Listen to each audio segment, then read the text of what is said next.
Less than a week since Nuno Espirito Santo took the West Ham job, there's been transfer links already looking ahead to January with links to his old players, Chris Wood and Adama Traore. So we're going to talk about that, if we'd like to see him signed, if we believe there's any merit to it. We'll also be getting into the future of James Ward-Prowse at West Ham. There's been a lot of talk and rumours about Ward-Prowse, as well as looking ahead, obviously, to the Arsenal game. Lads, happy Friday. Happy Friday, mate. Happy Friday. It feels like the transfer window's opened again. I know. They've only just ended it. I know, innit? We're already looking at the next one. All these transfer rumours. Yeah, honestly. But, honestly, it's mad. It's not surprising. I mean, in terms of speculation and such, that they would be linking him with his old players. Traore apparently is someone that Nuno really wanted to bring back to Forest. He wanted to bring to Forest. And that there seems to be a bit of a fallout, whereas Edu didn't want him. And Nuno had his heart set on reuniting with Traore, and obviously Chris Wood, he transformed Chris Wood. So 2 signings, lads. I mean, look, whether there's any truth, it could be just journalists doing the easy thing, the lazy thing. But if there was any truth to it, I mean, how do you guys feel about them 2 players coming to West Ham? Yeah, I mean, it is probably just journalists linking Nuno with ex-players. Just to hype up a bit of stories going around at the moment. But yeah, look, there's no denying Chris Wood. He's punished us down the years quite a lot. He's a decent striker. For me, a bit similar to Fulkrug. I'd probably say he was a little bit better than Fulkrug. He's Premier League proven. He's 33 though. That's the only thing with him. Traore is 29? I think he could be our new Antonio. Someone I'd like to see at the club, something a bit different. We all know he's got a lot of strength. He's got pace. So yeah, look, he would be a decent addition to a squad. And look, Nuno is going to want to bring in his type of players to this football club. So yeah, no, the 2 players there that I would never turn my nose up. You know what I mean? But yeah, I can't see the Chris Wood one happening. But Traore, I can. Yeah, you can't have Fulkrug, Wilson, and Chris Wood. Like, I get, like, Chris Wood was really good under Nuno, but if we got him in, then Fulkrug would have to go. So, and I don't know what price they'd want for him, for, like I said, for a 33-year-old. Traore, pace, power, no finishing. But in a side like what we're going to be playing, that counter-attacking football, obviously he's typically a right winger. So unless you put Bowen up top, I mean, he's just going to be maybe an impact sub, which as an impact sub, he could be effective off the bench. You know, he's done it before. And just someone to occupy defenders, you know, and run teams ragged and let someone else do the finishing in with. If it was the right price, I wouldn't be mad at it. I think it could fit us. And if Nuno wants, I think we just have to get a point and go, all right, Nuno's going to be the guy, back him. And just, if he wants him, that's how he fell out with Forest over Traore, from what the rumours are saying. So if he really wants him, he gets one. And I'd go Traore over Chris Wood. See, now the mad thing is, right, is that I'm a no to Chris Wood just because the simple reason is we sign him, we end up with an attacking front. Oh, sorry, 3 strikers with the combined age of over 100. You know, and yeah, it's a no. Look, at the end of the day, we ain't got the pace to play the way Chris Wood wants to play. It worked at Forest because he had the right players around him. It's not going to work at West Ham. And to your rate, the stats are terrible.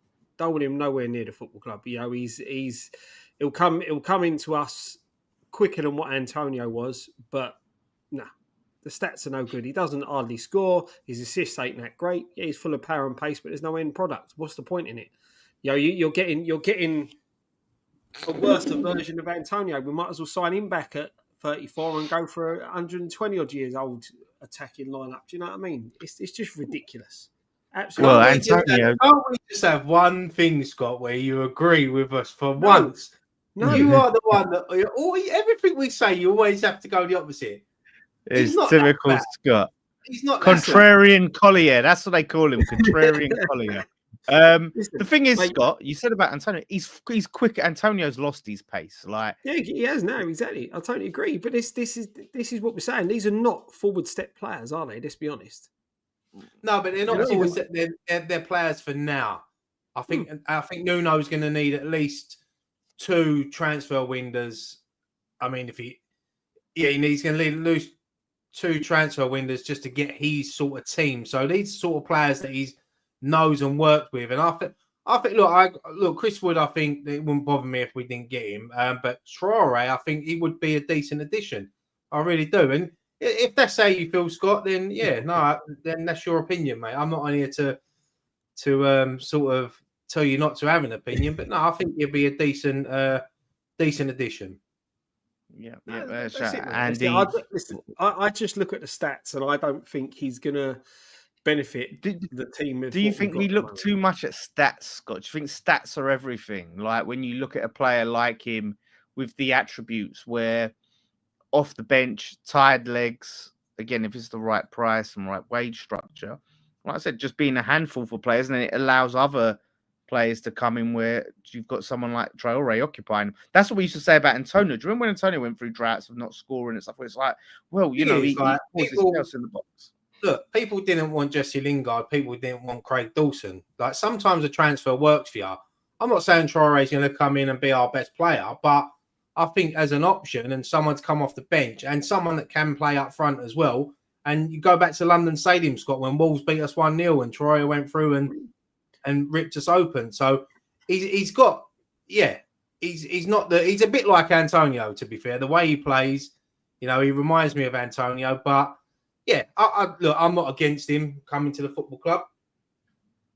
Shout out to Andy. Membership 1 month. Thank you very much. Happy birthday to me. Will be a great present winning tomorrow. I'm going to be confident and go for a cheeky 1-2 Bowen and a late Paqueta goal. Happy birthday, Andy. Happy birthday, Andrew. Birthday, mate. Don't mind if I do. The thing is, listen, I look at it this way, right? I know you say stats don't mean everything, right? But just look at them. 57 games for Fulham, 4 goals. 157 games for Wolves, 10 goals. Yeah. Barcelona on loan, 11 games, no goals. Middlesbrough, 61 games, 5 goals. I get what you're saying with bringing on against tired legs. The only team that seems to work against is us. When he ripped Criswell apart when he come on. Now find like assists. Yeah, he's not a striker. He's not. Don't come on here without your research, Scott. No, but even the assists, it's not that great. The end product isn't brilliant. Yeah, but you're right. If the only way with Traore that I would say you're looking at is if we ain't got to pay to bring him in. Well, we're gonna have to pay something. It depends on what that fee is. But the thing is, Scott, right? I get what you're saying, yes, end products, and I completely agree. But when he was at Wolves, despite that, he was still seen as a very effective player, and so Wolves weren't saying, Wolves fans at the time were saying, he's crap, we need to get rid of him, we need to sell him, because he was good at the role that he did for them. And it wasn't necessarily putting a ball in the back of the net.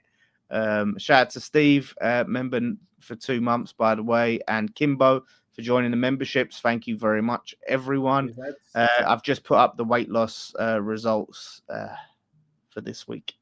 Is that why you're drinking water tonight, Dan, and not beer? Yes, that's why I'm drinking water. If you haven't seen the weight loss video, there's a reason. Yeah, baby oil sales. Well, we'll have to get a baby oil sponsor.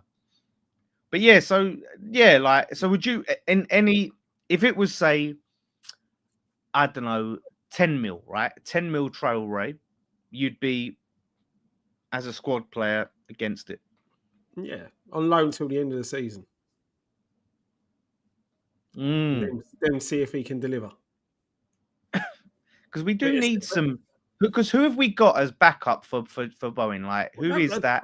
Don't get me wrong. This is a problem. We haven't got backup for Bowen. This is the big issue. If we lose Bowen, we are really, really stuck.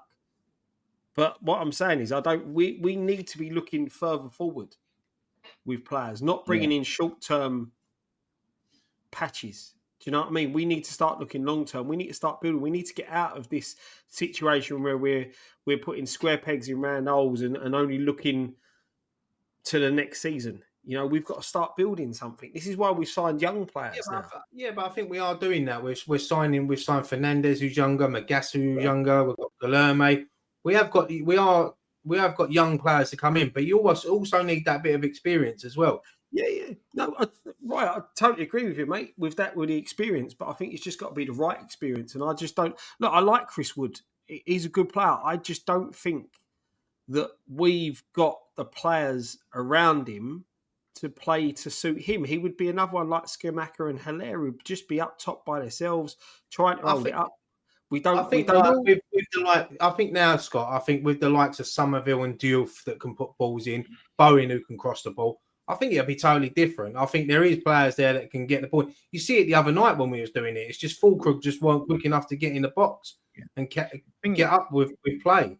Yeah, I'm not necessarily in favour of Chris Wood, but I agree. I don't agree that we don't have the players because, they had Elanga, and I think Somerville is like our Elanga in that partnership, and you have Chris Wood and Elanga combo. So you have that pace, and obviously the crossing ability, like Ryan said, of the youth with Wood, right? But obviously, based on his age, it's not something that I'd go. Tony Angelino, the singer Dustford says 100% take Traore and Wood. Oh, Haywayan. Just on the Mickey Pearce passed away yesterday, didn't he? Did he pass away? Oh, mate, that's sad. Not many of the old Falls and Horses cast left now. No. It's a shame. It's the only thing about getting older. You start seeing a lot of the people you grew up watching sadly passing away. And he was great. He was part of Only Fools and Horses, so love it. But sad. 100%. Very, mate. Very. So listen, January comes, we'll see what happens. Like I said, I think a lot of it is just like paper talk.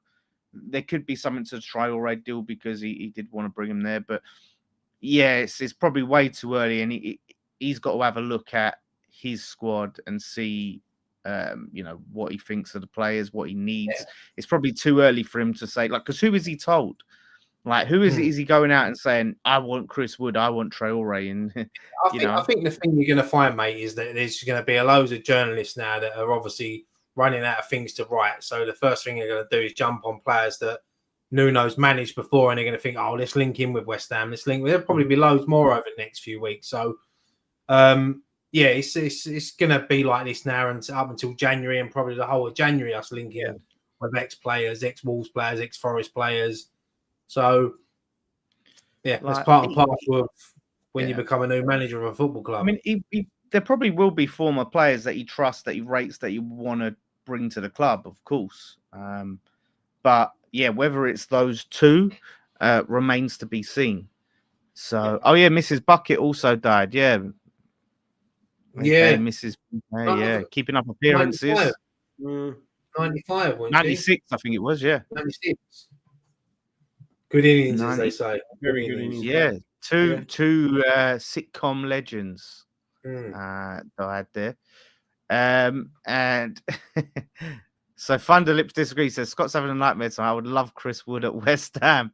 I don't know if it would necessarily be the best. Ultimate meatball. The ultimate meatball just got told by the ultimate Mal. Steve Roberts says, can see Scott's point. You want someone that contributes with goals and assists, not someone that can just run fast. And to be fair, we do need some more goals and assists from around the team. It just seems to be a little bit too reliant on Bowen scoring. So we do need, and that's the thing. If say, God forbid, Bowen got injured and Traore replaced him, he's not going to replace them goals. No. That's the thing. But if the thing is though, Dan, I think with anyone who comes in that right hand side, unless you're signing a player who's better than Bowen, you're not going to replace them goals. But then that's when you need somebody else to step up. Yeah. It's a massive drop, and this is the problem. You see the other night, Bowen, how invaluable he is to the team, and with the goal that he gets, he didn't have the greatest of games, but he got the goal. And sometimes that's what you need. You need your bigger players to step up the opportunities. I ain't spoke to you guys since the game, and I really thought that we bottled it a little bit towards the end of that game. I think. You know what? I don't think we bottled it, Scott. I think what happened was I think that Nuno got to that stage in the game where he thought, do you know what? I'm happy with a point here. Because he should have, with me and Dan said it on post-match point, he should have brought Wilson on. I thought if he'd have brought Wilson on, I think we probably would have nicked the game. Yep. But I just think that Nuno got to that stage in the game where he thought, do you know what? It's my first game. It's a good point away at Everton. Let's not lose it, because if losing it in the last minute would be disastrous, Yeah. So I think there was that. I don't think we bottled it. I think he just sort of played it safe. That's just a posh way of saying he bottled it. Yeah. I think with about 15 minutes left to go, mate, I think if he had put Wilson on at that point for Fulkrug, I honestly do think we win that game. Well, Fulkrug was knackered after 65 minutes when he could see it. And that's when I thought it'd have been perfect for Wilson to come on. And he's got a good goal scoring record against Everton. I think he scored 8 in his last 7 games against them. So it's a team that he would have been confident in going on. But look, we'd have all took a point before that game. I think we'd have all took a point. So it was a great start to Nuno's career at West Ham. Yeah, absolutely. And listen, shout out to Steve WHG Bell, 499 Super Chat. Thank you very much, Steve. We appreciate you, mate. What's the situation regarding getting Alvarez back from his loan? As I was about to answer this, I see Randy said apparently we can't recall him, and we have to wait until the end of the season because he has an option. There's an option to buy in that loan clause, and so if they want and we agreed, they can exercise it. But yeah, I don't think we're going to be able to recall him. Just mad. Another thing we can thank Graham Potten for. Yeah, but the thing is as well, though, mate. I think that if we were to try and recall him from loan, we're going to have to pay money. We have to pay them. Yeah, of course, you'd have to. Yeah, because you're breaking the contract. So let's be honest, that's not going to happen under this regime. They're not going to pay to get their own player back off a loan. They'll just rather see it out to the end of the season. Yeah, no chance. Like I said, absolutely ridiculous that from Potter. Shout out to Roy May Jr., our friend over in Texas. I'm pretty sure it's Texas. $15 super chat. Thanks, Roy. Hope you're well, my friend. Hope you're enjoying retired life. I believe he's retired from the armed forces. Been a while, boys. Cheers. Hope all is well. Amazing how getting a point felt like a massive victory. Just hope Nuno can raise the bar, keep us up, and build his squad. Come on, you Irons. Couldn't agree more, Roy.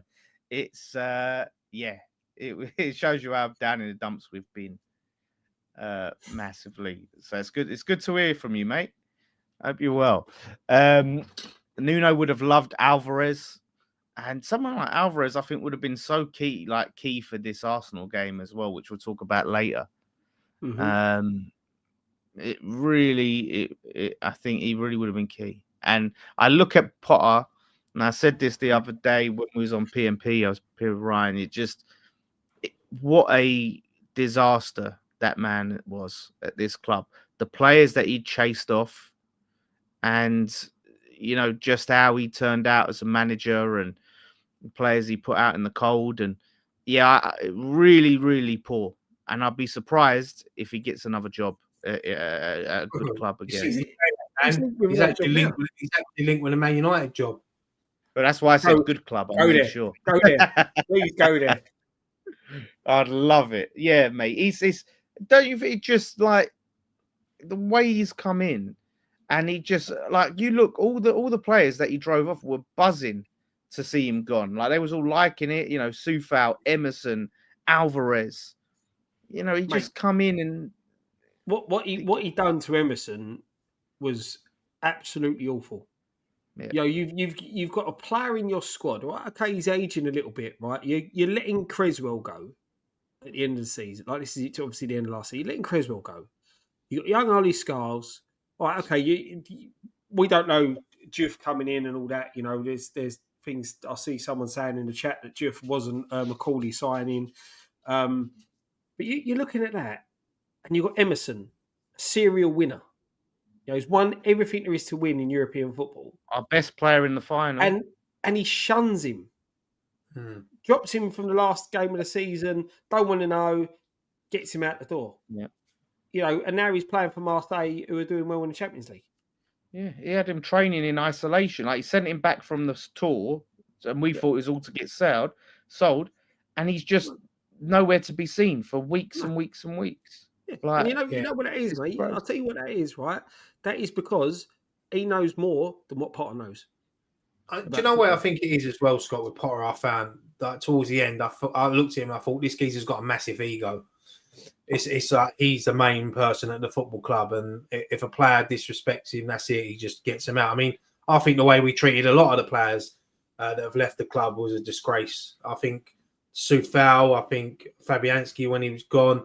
I know he's back now, but then you've obviously got like the likes of Emerson, you know, Antonio, you know, all these players that were just, and apparently that's what upset a lot of the players in the dressing room. That when Soufal and Antonio, the way they was treated by the football club, the way Potter just sort of said, no, they're not in my plans. So, and look, I do understand in a way a manager's got to come in and he's got to put his stamp on the football club and that, but there's ways of doing it. You know, there's ways of doing it. It upset a lot of people. Yeah, and that's the thing. When you look at it there, he doesn't do well with egos and things like that. I just look at a player like Emerson that's won what he's won, played in the big games, like you said, in the final, he was man of the match for us. You know, by far the best player. When you needed a player to step up, he stepped up, right? At times, he didn't have the best of games. But for me, they're players, as a manager coming into a football club, with the amount of experience and that winning mentality you've got, you turn to. Do you know what I mean? Yeah. And try and get onto your side and try and get, you know, you try and implement what you're thinking into them, because they're the more, said they've won games, they've won trophies, they know how it is, they're winners, you know, and you just to push them out the door the way they did, you know, it's just not right. We need players like that within this squad. Like what we said before with what Troy Deeney said, where you've got rid of winners and you brought in losers. And there's no disrespect to Fernandez and Kyle Walker-Peters. They were used to losing. Hermanson as well. They're used to losing. You want people who ain't used to losing, who want to win, who want to drive and push you forward. And you know, unfortunately, look, them players are going to want to win games. You don't become a footballer to want to lose week in, week out. You want to win. You step onto that pitch, no matter who you're facing, expecting that you're going to win that game and play well. But sometimes if you got used to that losing, you go 1-0 down, you look around you, you sort of think, all right, well, we ain't going to get back into this. Your edge drop, things start going wrong.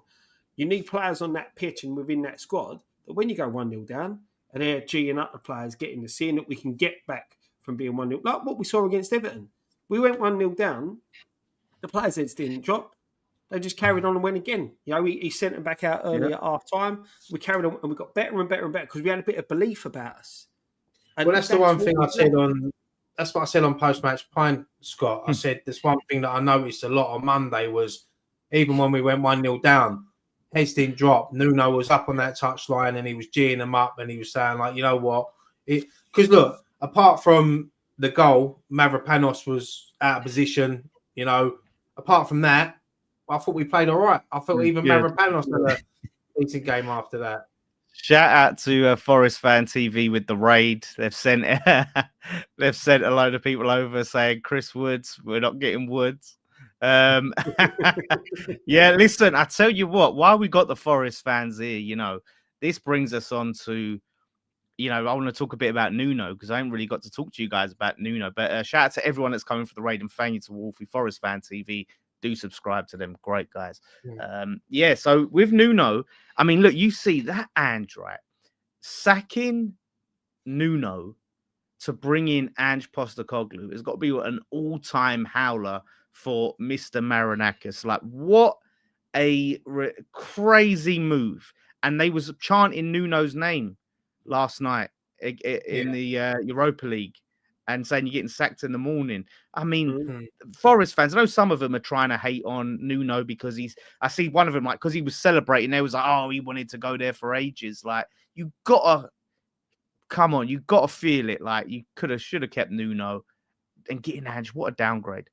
Yeah, I mean, look, me personally, I still think Big Ange will come good for Forest. I think Forest is just going for a bad. Well, he patch might at the get moment. sacked before then, mate. He's rumoured he might get sacked soon. Yeah, I don't think they'll sack him, but yeah, look, it must be hard because they love Nuno, and it must be hard for him to. Obviously, they've sacked him, and now they haven't won in their last 6 games, and obviously they've seen Nuno at West Ham, and he's had all the good press. Look, I've always liked Nottingham Forest as a football club. I was at the first game when they come back up to the Premiership when they beat us 1-0, and that atmosphere that day was one of the best I've seen in the Premier League. Going to an away ground, it was unreal, and I've always had a lot of respect for Nottingham Forest. And look, it is a tough time for them at the moment, but then they're not going down. They'll still have a good run in Europe, I think. And yeah, I think Big Ange will turn it around, but I can understand their frustration because they've got a chairman who's like a loose cannon, and he's probably made a big mistake because it's funny because he's so West Ham that we've lost how many games we played? 6 games this season in total. Yeah. And we've lost 5 of them. And the only team we beat, we went and hired their manager. Yeah. That's the West Ham. That is the West Ham thing to do. But look, their loss is our gain, and hopefully Nuno will do well for us. But as I said, I still think Forest will turn it around and have a decent season. Yeah, you got to be careful what you say about the Greek father. He's a serious man around here. But yeah, Scott, like, what do you think about? Hang on, Dan. I'll send little Elmer Fudd David Sullivan after him, and he can bite his ankle. Nuno fixed that. Yeah, because there was talks about, because there was a falling out, and obviously Nuno came out and did the press conference, and a lot of people felt like he was trying to get the sack. Like, he checked out. He realized that it was him versus Edu, and Edu was going to win, right? It seemed like Marinakis was siding with Edu when it comes to signings, and he just was like, do you know what? You know, I'm done. I'm not getting my players in. You know, this guy's taking over. I went out, so I can see it. So I know what you think, Scott, and what you think about them. I mean, there's Nuno out, Ange in. There's 6 games he's played in all comps, and he hasn't won one. The thing is, for me, is I said to you when we were talking about it before we signed him, you know, and he come and joined us, that I think he did get found out towards the end of last season. You know, I think he bottled it a little bit, and you know, when they were sort of going under the radar and sneaking into that top 4, and no one weren't expecting too much of them, they were fine. As soon as it started getting that little pressure bit going, oh, we can get Champions League football here, you know, the run that we're on and all that, they sort of died off a bit. You know, they got, what was it, a semi-final of the FA Cup? I think they got done, didn't they, as well? And I think, you know, the pressure of where they were got to him a little bit, you know, because he started tweaking things, and, you know, they weren't as good as they were before. And also that defensive style got found out a bit, you know, and that's what worried me coming in to us. Is it's what happened with Moyes, just not as quick. Yeah, you know, and that's what I think it was, and that's what worried me in coming to us, is the fact that he is more of a defensive manager, and we look at our managers now; they've all been defensive, but seeing what I see from the Everton game, and again, it's hard to say whether he had much of an input like that. Like we said, with Potter with a Villa game, you know, was that more really the players taking the shackles off that they had leading into that game before Potter got his influence into them? So it's going to be hard to tell, but Nuno's much more animated on the sidelines. You know, like you were saying, right, you see him trying to drive people on, trying to G the players on. We didn't see that from Potter. Potter just looked standing on the sideline. Even in the training videos that have come out this week, Scott, you see, like, when Nuno's just talking on the training pitch, you can tell that there's players there that didn't have a lot of confidence a couple of weeks ago, and he's sort of like, he's putting his arm around them and making them feel like, you know, they're better than what they are. You know, that's a good manager. That's always a good sign to a good manager. Harry Redknapp done it for years at West Ham. He'd take someone that is not good. He'd put his arm around and make them feel like the best player in the world. That's what good managers do. And everything I've seen from Nuno so far has been spot on. And exactly the same. And the thing is, Scott, we talk about egos, with Potter. He just comes across like he doesn't have a big ego like Potter did. Exactly. He was saying in training, he said, look, if anyone wants to question or ask about anything that I'm doing, do it. He said, I'm still going to do it, but we can talk about it. Do you know what I mean? Like, so if you've got any concern, as in the video, like, and I was like, that's brilliant. Like, so it's none of this. Well, if you question me, then you're out. You're out the door, mate. So I'd take Potter over Ange. I can't believe what I'm saying. The thing is, we're not in the Forest fans. They just got to wait this season because next season they're going to win a trophy. That's what Big Ange does. Yeah, it's going to be the championship if they stick with him. Like, you win that championship trophy. It's what I do, mate. I win things. That's what I do. Season 3 is always better, but he never gets to season 3. It's a mad. Like, I get it. Like, Marinakis is Greek. Postecoglou is Greek. Well, he's a Greek Aussie, and he just was like, "Oh, that's a bit of me." But how do you look at?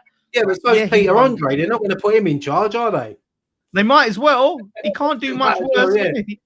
He can't do much worse. They should have bloody because whoa, mysterious subs. The thing is that the problem with Forest, right, is this is where you've got to transition managers the right way. You've gone from a defensive minded manager like Nuno to a free flowing, open attacking type manager as Ange. It doesn't. You can't go because the players don't suit. If they were going to do that, if they were going to get him in, they should have got him in at the start of the season and given him the transfer window to bring in players. Yeah, that's the crazy thing about it. You let them wait until the end of the window. Yeah, you do the West Ham thing. You wait till the window shuts, then you sack the manager. And then the new manager can't bring his own type of player. Nuno, I think Nuno, correct me if I'm wrong, but I'm sure Nuno and the chairman had a good relationship at the beginning of the season. Didn't they fall out sort of as the season started? Or it was, I think it was when Edu came in. Yeah, it was when they brought Edu in. Edu is as a director of football, and Marinakis, I believe, and all the Nottingham Forest fans will correct me if I'm wrong, is he was siding with Edu, and he wanted Traore in, which I was saying earlier, and that was one where they vetoed that, and there was a falling out over that because he's like, I guess Nuno's like, I've got us from being relegation candidates to Europe, right? I've done all this. And now you're saying you're going with this guy over me, over what I want and my vision. Yeah, and I think that's when he checked out. He was like, and that's why people are saying, David's saying he shouldn't have got spoken out like he did. I think he was done. I think he was checked out. He was like, I'm not having this after what I've earned more than this. But I was going to say that's fair enough. That's fair enough if that's how they treated him. Yeah, exactly. You can see if that was the case, why he sort of like down tools, so to speak. Because the Nuno in the game where we beat them isn't the Nuno that I saw Monday night against Everton. And this is the difference. And as we were saying, he doesn't have an ego. He doesn't seem to come across that way. He seems to come across like a person who you can go to and talk to. You can go to if there's a problem or you don't like something and things like that. And he'll sit down and discuss it with you instead of shutting the door in your face, telling you, no, I'm right and you're wrong. Sometimes as a manager, you've got to be open to suggestion and ideas because sometimes people see things that you don't always see. It's why for me, you've got to rely heavily on your backroom staff because you can be so focused on one individual aspect of a game that your assistant or one of the coaches who's standing there might see something that you've missed. And this is what you've got. You can't have that ego that you know the best things, you know it all. You've got to have your ideas, but still be open to listen to the people who you trust, who you put in your little group around you to be free to express themselves. We saw it under Moyes. Moyes, people around him wouldn't express themselves or wouldn't have because they knew they wouldn't change his mind. So you're there, you can see what's going wrong, but you're not going to say nothing because the gaffer's going to shut you down. Nuno comes across very, very different to that. He seems to be a person that's approachable and is willing to take criticism, willing to take ideas, and that's how you evolve.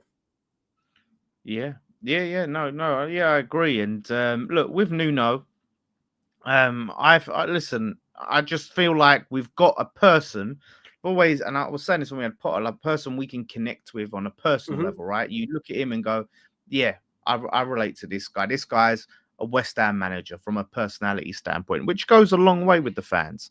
From a style point of view, I'll have to see him over time. But again, if the football is successful, if we are playing defensive football, but we are back up and challenging for Europe, then you can say, do you know what? It's working. I'll have that. And he seems like a manager I could see us having potentially over the next few years and then see where we are. But this is the thing. After 1.5 seasons, they go, no, we're going in a different direction. It's like, hang on, we've had our most successful season in since the 90s. Like, what we doing here? Like, that's a madness. So I'm glad we've got a manager that hasn't crashed and burned. We've kind of got him, and we're lucky we got him at his peak, and then he's come in probably hungry and ready to prove Forest wrong. And this is another thing. What I like is he's not a yes man as well with Sullivan. That's what we've always say is someone, listen, if Sullivan's being a bitch, call him out. Like, I'm not going to sit there and take... Like, I get why they take Marinakis' side. They love him. He's a Forest fan. He's done wonders for their club. No one's taking Sullivan's side when it comes to Sullivan and Nuno. That's for damn sure. Yeah, it's definitely going to be interesting having Nuno. But look, we remember when we first got Potter, and we remember his first game. We was all sitting there after his first game saying we've seen improvements, and then it went wrong. So Nuno's got, it's going to be, obviously we've got Arsenal away tomorrow, which is going to be a tough game for any managers coming. If he was to manage to get to a point tomorrow, or even better, 3 points, then fucking it'll be massive. But look, as I said, I've liked everything I've seen from Nuno. I'm reading the comments about the Forest fans, and you've got a good manager when the fans of a previous club are gutted that they've lost that manager. So yeah, I mean, their losses hopefully our gain, and yeah, it's going to be interesting over the next few weeks. And the thing is, I think the difference with Nuno and I think Nuno in general, I'm not saying he's West Ham manager, is generally a better manager. His track record is better. I think with Potter, obviously it's the tail end of his Brighton time was quite bad. They couldn't buy a win, and then he went into Chelsea, and then it was a disaster. And we was hoping we would get the Potter that we saw at the start of his time at Brighton, or the Swansea Potter, or the Oystersons Potter. But in terms of at Premier League level, he had a very short time of being good. And there was always that question mark hanging over his head of how much was it Potter? How much was it Tony Bloom? Because they've just gone from strength to strength since he went. So like De Zerbi come in and they got this new guy. So whereas Nuno has a track record. They were probably better once Potter had gone. Let's be honest, looking back at it. And this was my hesitation with Potter from the start. Like I said, Dan, what we saw against Villa was absolutely brilliant. But we never really saw that again. And that's what makes me think that was more the players than it was Potter. Well, yeah, because you look at the Arsenal performance last season, I think they just rose to the big game. They rose to the big game rather than him. Because I just looked at it and thought, okay, he has a pre-season, he has a transfer window. Let's see progression. 0 progression. In fact, it looked like regression. I think we all sort of agreed that Potter was on our first choice, but when he came in, we all thought, you know what, we're going to give him a chance. You can't just get on his back straight away because he might turn things around. It didn't work out. Let's hope now that with Nuno in, it will we will start picking up results and moving up the table. But I've seen a lot of fans, the Nottingham Forest fans, saying we can't have Chris Wood. They definitely want to keep him, don't they? So, which I don't blame. He's a great goal scorer for them. He's a good player. That Igor Jesus is looking really good for it. I get they've got a personal attachment to Chris Wood because he was unbelievable last season. But that Igor Jesus is looking like he's going to be the main man for them. And Chris Wood's a backup.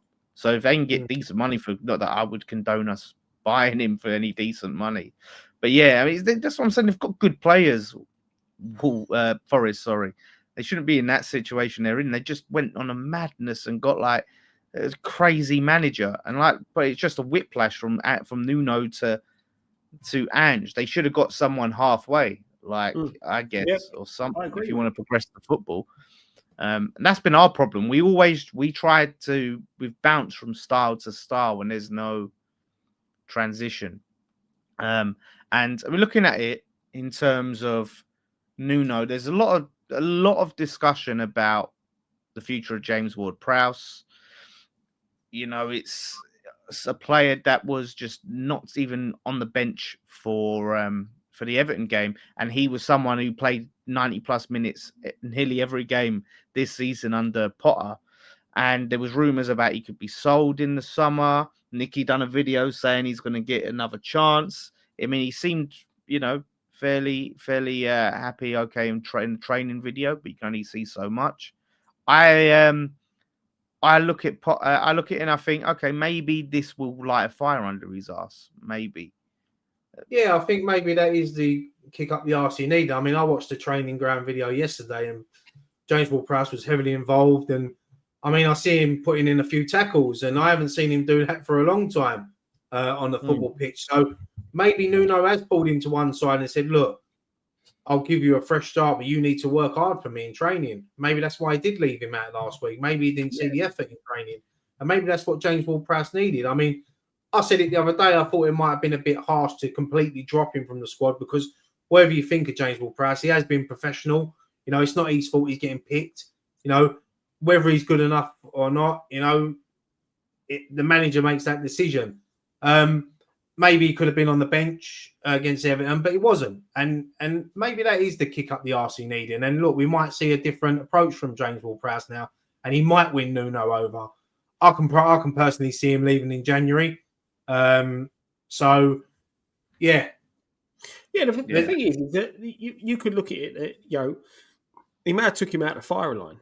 You know, James Ward-Prowse has took a lot of flack so far this season. You know, I think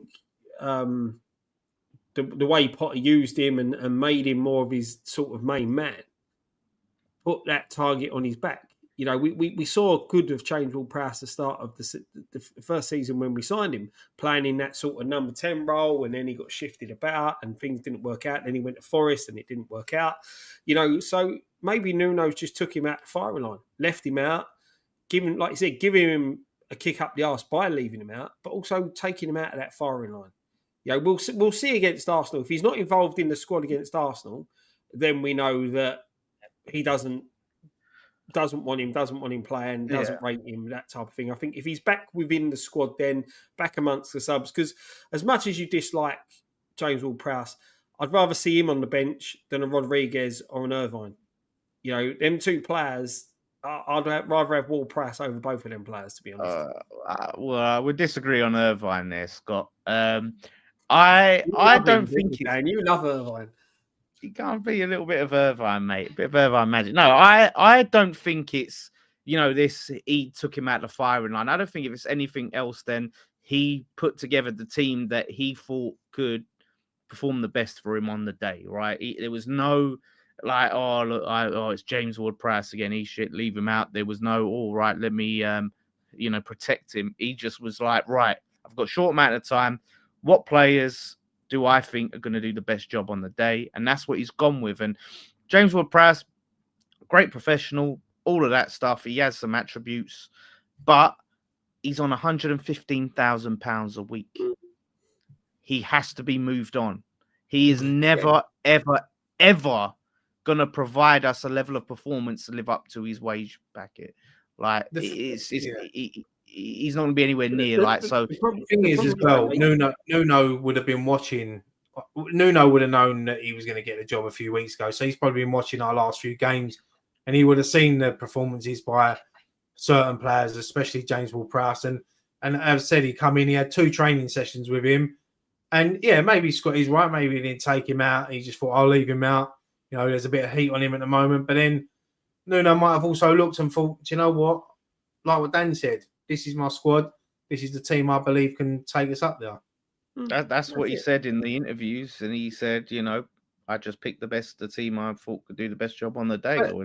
You've also got to give credit to James Ward-Prowse as well, because you look at that would have been hard for him. You know, he's a professional at the end of the day, and that would have been hard for him to not only be left out of the first team, but to be left out of the squad completely, not even to travel up to Everton.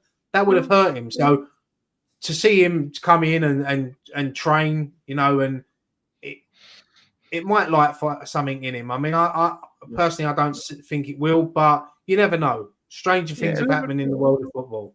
The thing is, you can never knock his application, right? His work rate and what it will do for the team. It's just the fact is that, and one of the Forest fans pointed it out, he's too slow. He's just too slow. Yeah. And, so when you're putting him in the midfield alongside Thomas Souček and Rodriguez, what do you expect? Opinions are opinions, and it's fine. But what I don't get is this loving for Irving. I don't understand it. I don't see what the guy has done to think how you can sit there and say he's a better player or would be better in the squad than James Ward-Prowse. I just don't see it personally. He's got legs though, Scott. Unlike Ward-Prowse, he's not the paciest player. No, but I'm just saying, I'm not even saying we should be starting Irvine. Neither of them should start. No, exactly. They shouldn't. Let's be. Irving's not a West Ham player. He's not Premiership quality. As much as I know you rate. Look, when he comes on, he doesn't do nothing wrong, but he don't set the world alight. But this is what I'm saying. We're talking about him in comparison to Ward-Prowse, Scott, right? Who hasn't set the world alight. He ain't even scored a free. That the biggest attribute that he has in his locker. Yeah. Free kicks. He's not scored one. Nope. He's not scored one. Danny Ings has scored a free kick, and Ward-Prowse hasn't. So when you're saying like he needs legs around him, Scott, like if we was to plus time, like who gets dropped for Ward-Prowse? Oh, no, but this is the thing. I'm not sitting there saying someone gets dropped. At the end of the day, as I said the season before, see Ward-Prowse is best in the 10, but he's not going to get in front of Paquetá in that position. I just think that going forward, I mean, you see the way we set up the other night with Magassa as the holding midfielder. We played that 4-1, and Magassa as the holding. You've got Potts now that can come in and replace Magassa. I think Potts come on the other night is brilliant. And obviously you got Souček to come back as well. So I think James Ward-Prowse is down the pecking order now. He's behind the likes of Pot, Magassa, Souček, and if we do need to ever drop Paquetá in there, we can. Fernandez can play that role as well, even though he's better forward. So look, it's going to be hard. But look, if James Ward-Prowse gets his head down, works hard, and proves Nuno wrong, gets in the first team, and works hard, then that's all you can want for him.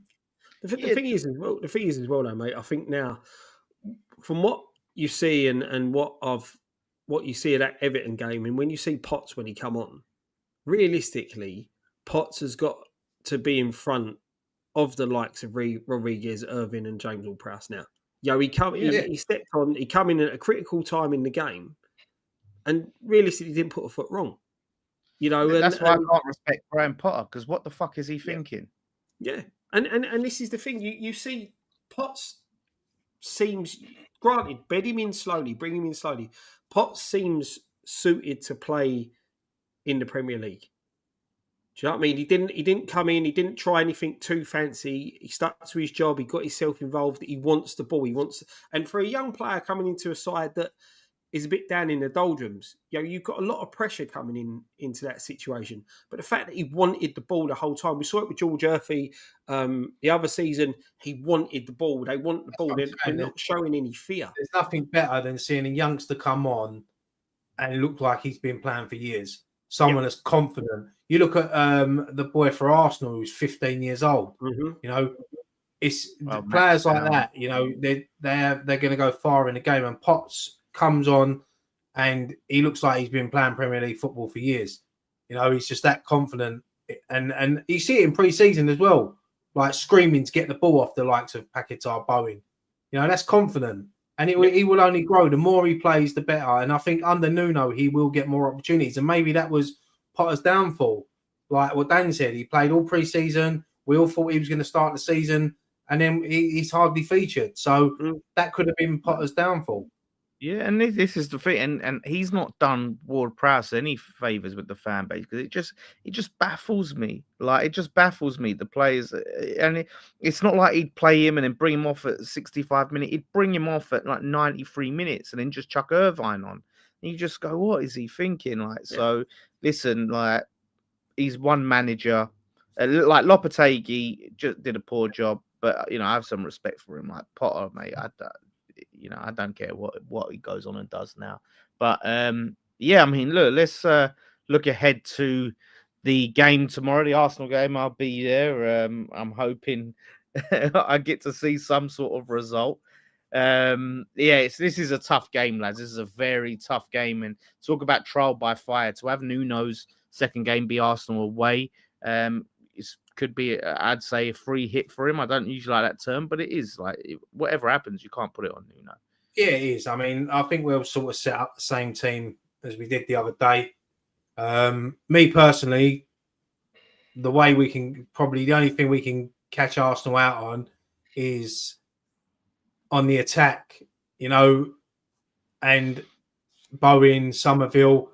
And for me, I wouldn't even play Fulkrug tomorrow. I'd rather start Wilson over Fulkrug tomorrow, just to have something up there that, because Fulkrug, he's going to start Fulkrug because we're just going to pump it up to him. He's going to hold the ball up, and hopefully Bowen and Somerville and Paqueta can play off him. But look, it's going to be a difficult game. Arsenal are a different animal this season.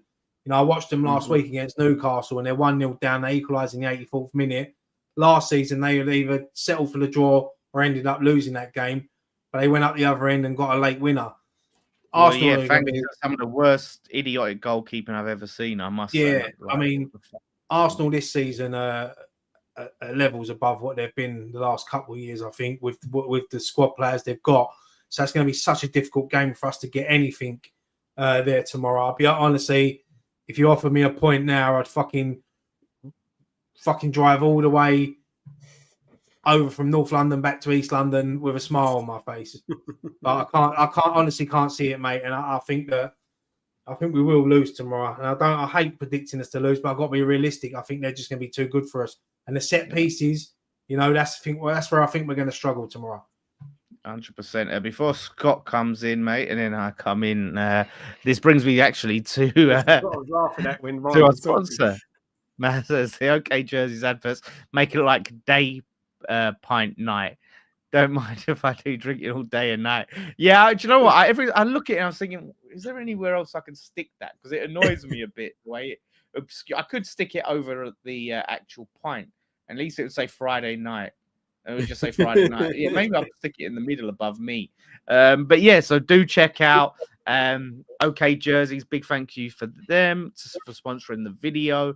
You can scan the QR code or check out okjerseys.com. Use the code Nicky at checkout, and you can get all your football for all the Forest fans. You get some classic Forest ones. I know you maybe got it off Wolfies. I know they sponsor Forest as well.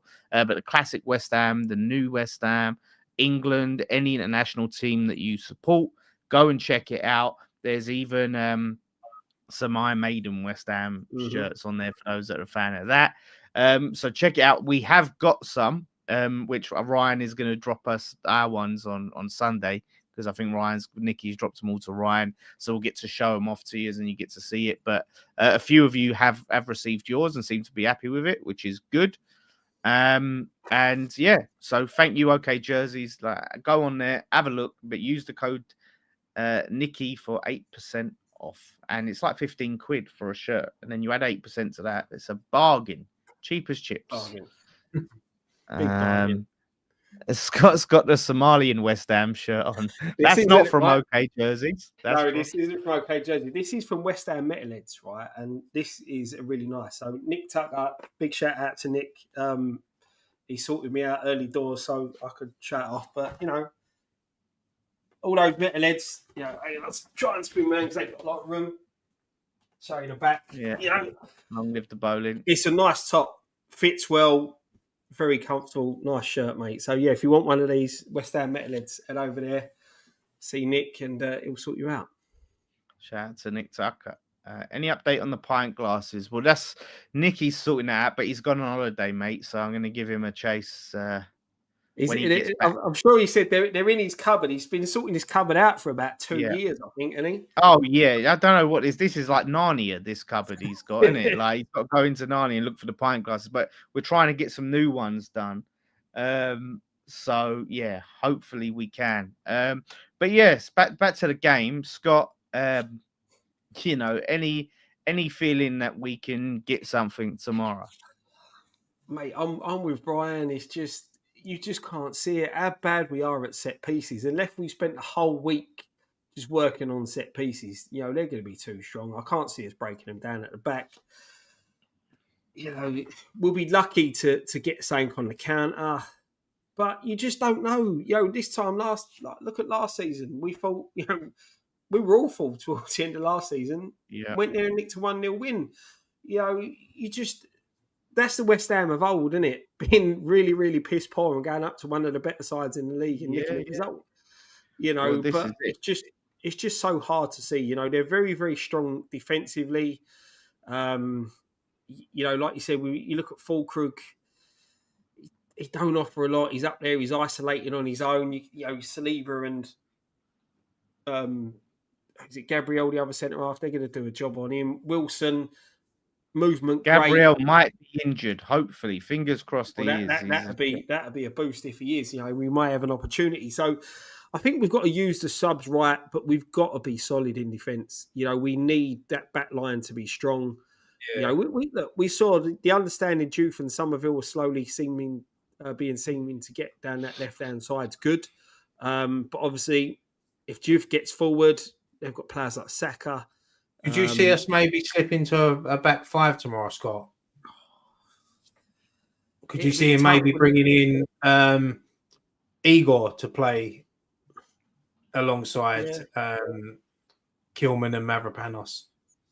It's possible. It's possible because it's Wan-Bissaka. Wan-Bissaka's back in training now. Isn't he's back in I training. see him. Yeah, he's training. Yeah, he should be. So maybe, him coming back in tomorrow to take Walter's place.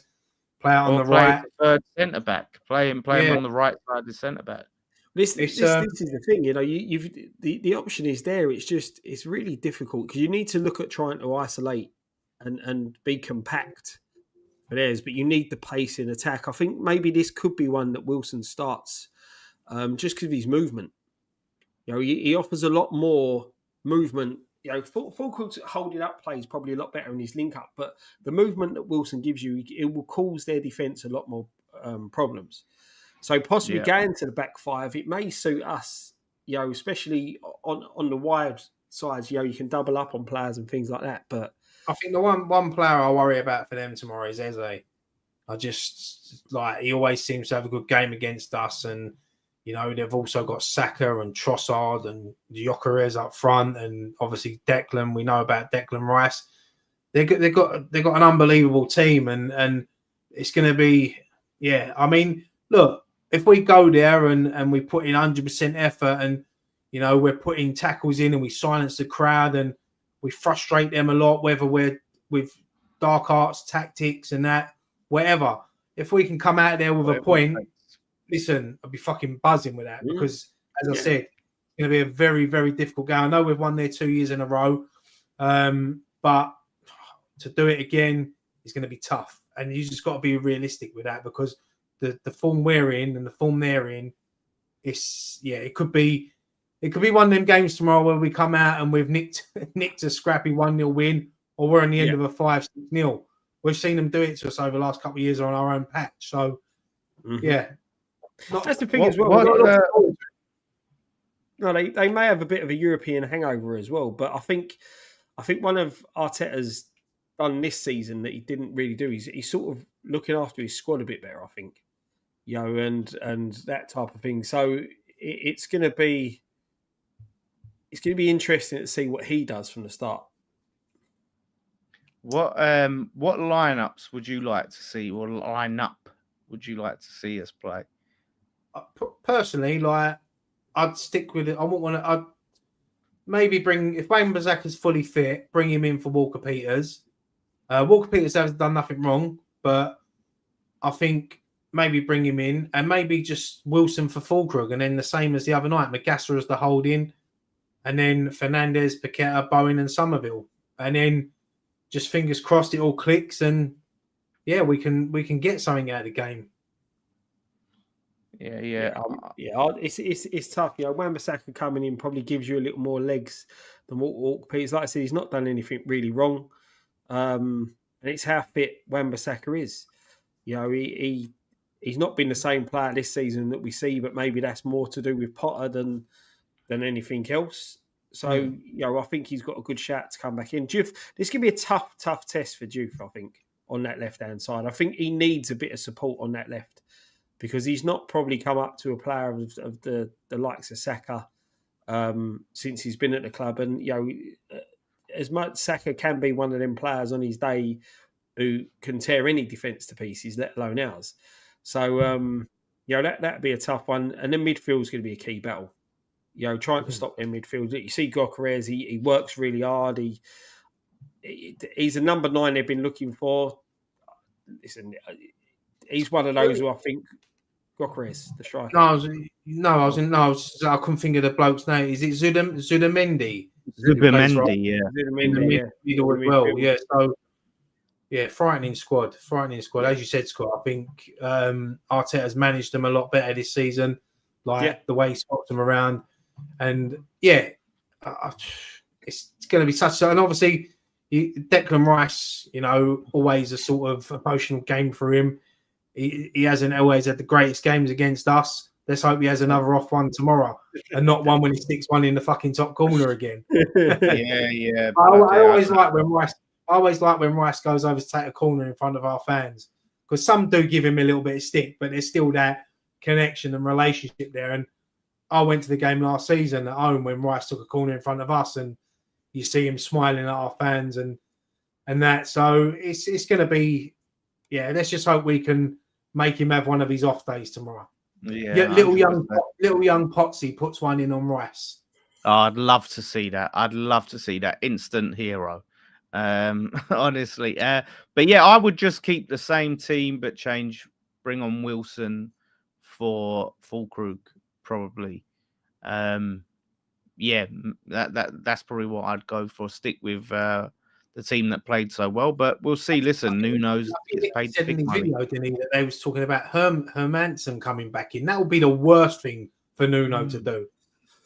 If he does that, mate, if he does that, right? It's one of them moments, you know, when you get the remote and you see something, you just go, off. Do you know what I mean? Yeah. That would be madness. A keeper that's flat at crosses playing against a team that's one of the best in the Premier League at set pieces. Madness. Yeah, I hope that, because I said to Nicky, where you see this? He go, I see it. I was like, all right, I'll take your word for it. But that would be suicide. That would honestly be just like forfeiting the game. Unless Nuno has just waved a magic wand around him and made him suddenly this commanding goalkeeper. The thing is, as well, though, this is the thing. Unless you've seen he has had what 3 weeks with Fabianski now working with him, so you never know. Unless you've seen a dramatic change in his abilities. Look, he's not a shit goalkeeper. We know that, but unless you see a change in his abilities when it comes to set pieces and crosses, putting him in against an Arsenal is suicide for him. Yeah. Do you know what I mean? Although he did have a worldie against Arsenal last season for Leicester. So, I mean, I don't know what it was unless we've just made him shit or Potter's made him shit. But that's the thing. I didn't see him for Leicester, so it's hard to sit and criticise him for what he's done then. You know, I know Leicester weren't great and got relegated, but was he that bad for Leicester at set pieces and crosses? Is what we've seen. When we signed him, the Leicester fans were in the comments saying that he was a decent goalkeeper for them. So look, it's just someone said there he was brought in for a certain system. The system didn't work, so maybe I don't know. I can't see him being back in goal tomorrow. So Areola will start for me. Look, even though I know it's going to be a difficult game, I'm actually looking forward to watching it because I just want to see what Nuno's worked on during the week and to see the difference in us playing against a top team like Arsenal under Nuno than what we did when we played against the likes of Chelsea and Tottenham under Potter, because we just completely collapsed when we conceded a goal. So it's going to be interesting tomorrow. Difficult game. Difficult. What was Nuno's record? What's Nuno's record against Arsenal? Do we know? or against Arteta? No idea. Yeah, that'd be an interesting one. You know, Yeah. some managers just have the better of managers, don't they? You know, sometimes it's one of those weird Well, worlds. Potter had the better of Moyes, and then we sacked him before we played Moyes. But yeah, shout out to Rich with a £5 super chat. Thank you very much, Rich. He's going 2-1 Bowen and Paqueta to score. Lads, what's your score predictions? Well, I'm going to go with what I done in my work prediction, and I went for a 3-0 loss. I don't know. I think it's going to be difficult tomorrow. I hope I'm wrong. I fucking really do hope I'm wrong, but I just think it's going to be a difficult afternoon for us, and I just went for 3-0 Arsenal. I should have put 3-1 because maybe we could nick a goal, but yeah, difficult. I don't think we'll win. I hate myself for saying it. It hurts me when I say it. I want to be like Scott when we used to predict us to win every game. We won 10 Premier League titles under Scott. Mate, I wish I had that optimism now. Listen, I think we will score. I do think we will score, but I can't see anything but an Arsenal win on this one. I think it's going to be a 3-4-1 jobby. I really do. And I hope I'm wrong. I hope we pull something out of the bag as we done. As I said, none of us expected to get a win there last season. So, it's going to be... I can't see it. I just can't see it. So, yeah, I'm going 3 or 4-1. Well, as I'm going there, I'm going to try and be a bit more optimistic than you two.